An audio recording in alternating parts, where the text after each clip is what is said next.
বাড়িতে কি নিয়ে যায় দেখছেন নি?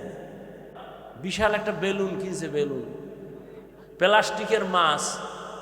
বাড়ি গেলে জিগাইব কি ওয়াজে পাইছো? খাইছি মোনাজাতে বেলুন পাইছি।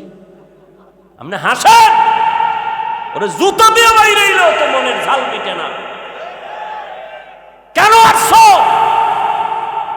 মুসলমানের সন্তান, নির্লজ্জ। কোরআনের বাগান, এখানে বসলে গুনাহ মাফ, সেখানে বেলুন কেন? খেলনার দোকান কেন? এমন মার্কেট কেন? ওয়াজের উপলক্ষে কিসের মার্কেট? ওয়াজের উপলক্ষে কেন খেলনার দোকান? ওয়াজের উপলক্ষে সেই মার্কেটে কেন মেয়েরা, যুবকেরা অবাধে ঘুরবে? কি হচ্ছে এগুলো? সারা বাংলাদেশের মধ্যে হ্যাঁ দুই একটা চায়ের দোকান থাকতে পারে, দূরের মানুষ ক্ষুধা লাগতে পারে, একটু চা পান করবে, বিস্কিট খাবে, রুটি খাবে, কলা খাবে। খেলনার দোকান কেন? বেলুনের দোকান কেন? এ পদক্ষেপ নিলে একটা দোকানও বসতে পারতো না যে না এখানে কোনো খেলনার দোকান বসতে পারবে না, বেলুনের দোকান বসতে পারবে না। 100 স্বেচ্ছাসেবক লাঠি দিয়ে দিত হাতে যে এখানে কোনো মহিলা যেন ঢুকে না।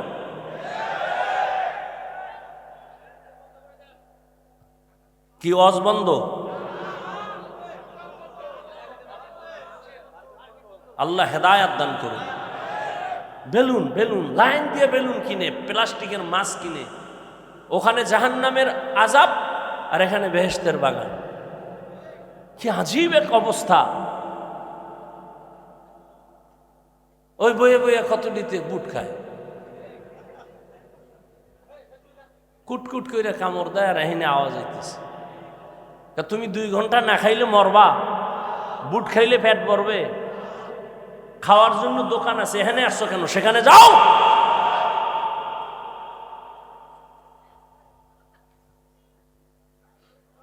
এজন্য ওয়াজ বাড়ছে, বরকত নাই। আগে ইলিশ মাছ খাইতাম, আমার বাবা সাগরের ভারে ইলিশ, আমার মনে আছে। আর আমগো বয়সের যারা মুরব্বী তারা তো আরো খাইছেন। এক ইলিশের তেল দিয়ে অন্য তরকারি রান্তো, ঘেরানে পুরো এলাকা গরম। আর এখন ঘরে ঘরে ইলিশ খায়, তেলও নাই, সেই ঘেরানো নাই। দুনিয়ার আকাম গুনাহ 24 ঘন্টা গুনাহ করে।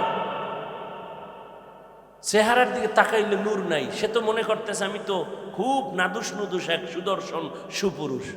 তোরে কার্টুনের থেকেও খারাপ দেখা যায়, তোর খবর আছে নি? সারা রাত আকাম করো, বুঝো না ওইটার কপালে লাইগা রইছে। যার কলবের চক্ষু খোলা, ওরা তাকাইলে দেখে তুই সারা রাত কি অপরাধ করেছ। নিজেরা ভাবতেছো মাস্তান।